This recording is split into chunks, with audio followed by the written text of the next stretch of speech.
Welcome to Breakfast with Spaniels with Dr. Judy Morgan.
Remember, you can purchase all of Dr. Morgan's products at her website at www.drjudymorgan.com.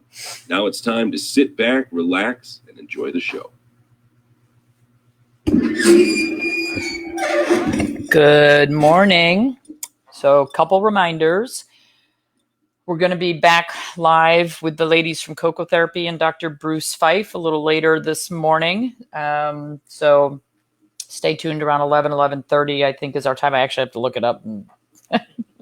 I thought it was 11:30, but I have on my calendar is 11 o'clock. So I'll look it up. And you should have gotten the Friday 5, or we'll be getting the Friday 5 this morning that will have a link for the time. So for me, I'm always the last to know. Anyway, I'll figure it out. And secondly, tomorrow is Hugh's birthday. Somebody thought it was last week or the week before, but tomorrow actually is his birthday. So, and as usual, I'm slow on the uptake for getting that taken care of, but you know, he's kind of used to me being very last minute. So amazingly, as things tend to go, yesterday I talked about behavior and changing personality and behavior with diet, particularly with those wood personality dogs. And then what do I get in my office for a consultation yesterday morning? A wood personality dog. He had a dark liver colored coat, so that goes along with the wood personality. And when I went to look in his ear, he said, "I don't think so." That goes along with the personality. He was a very sweet dog. But there are certain things where, you know, these dogs just kind of say, I don't like that. No, we're not doing that. Not a shepherd, by the way. Sweet dog. And he was there because he has GI issues. And his issues are stress and frustration related. And he gets stress colitis. But he also just has bloody, mucousy, soft stools every 3 to 4 weeks for no known reason. Sometimes it's because he gets in the trash or gets something he shouldn't eat. And a lot of times it's not, and they're not able to connect any dots. She said she was keeping a food journal for a long time, but she gave up because she couldn't see any pattern to anything. This dog used to have pretty severe separation anxiety, and they got him a friend. And they said it helped the separation anxiety. The only problem is the friend is more dominant.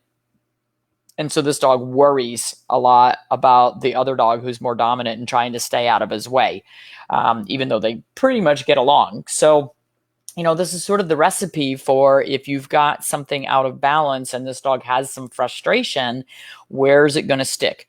Going to stick in the liver, going to stick in that center, that frustration. And then what we end up with is a liver-spleen disharmony. Hugh's laughing. Everybody's wrong. Everybody's except one person. It's 11 o'clock Central Time. 11 Central, 12. Okay. There you go. 12 Eastern, 11 Central. And the Friday 5 is up on your... And the Friday 5 is up. Okay, well, there you go. So, but anyway, this is a really interesting case because I looked at it and I said, how about that? This dog really fit with what we talked about yesterday morning. So this is just one more symptom that we can get besides behavior changes with these dogs when things are out of balance. We can secondarily spill over and affect the GI system. So we've got all that heat being generated by the liver, which is sitting right next to all those digestive organs. And because this dog has frustration, it's causing a stress colitis. So while she was not able in her food journal to put 2 and 2 together, it could be that when he has an outbreak, he had an interaction with the other dog the day before, or something that upset him outside in the environment, whatever. A lot of times we can't figure that out.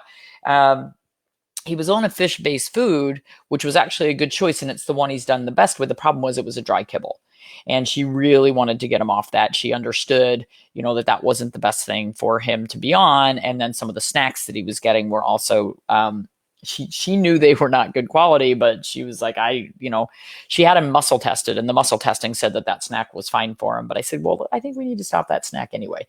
So the dry kibble, by its very nature, generates more internal heat, and we need to get the heat out of this guy. That's what that blood and that mucus, that's heat. So we need to get that out of him.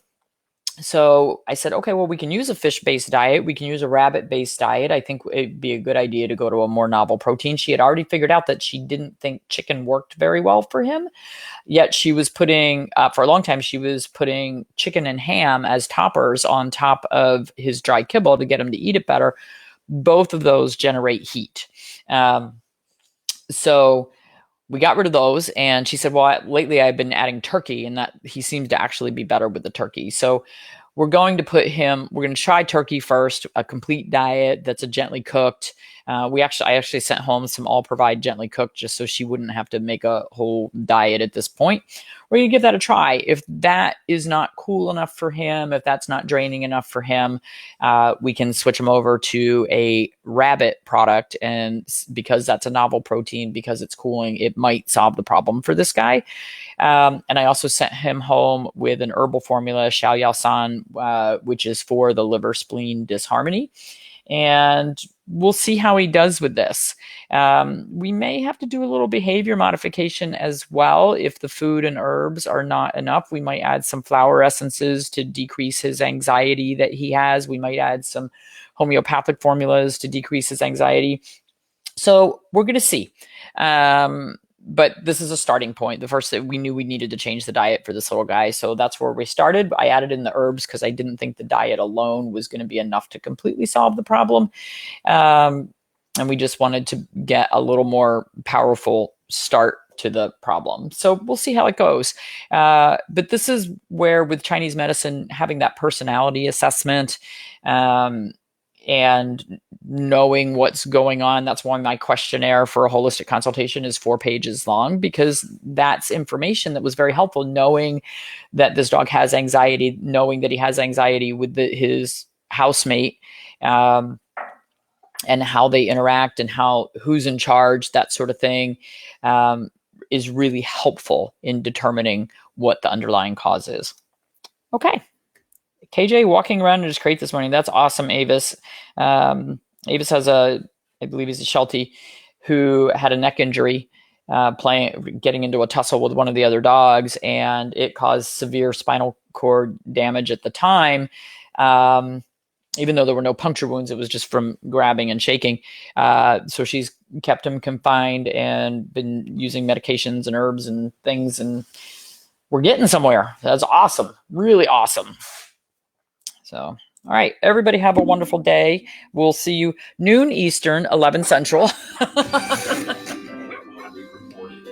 It'll be recorded. It'll stay on the page. So if you're not available during the day, you'll be able to watch it later.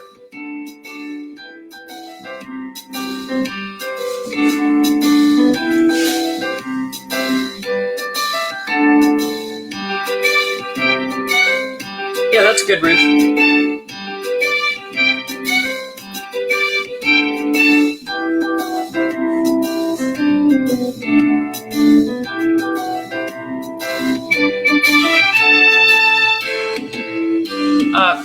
your shepherd who's lost weight or seems skinny, he's on a no carb diet basically, because that's a prey model diet, which is a great diet. You either have to feed more or potentially bulk up the diet a little bit. Friendly carbs would be things like butternut squash might help.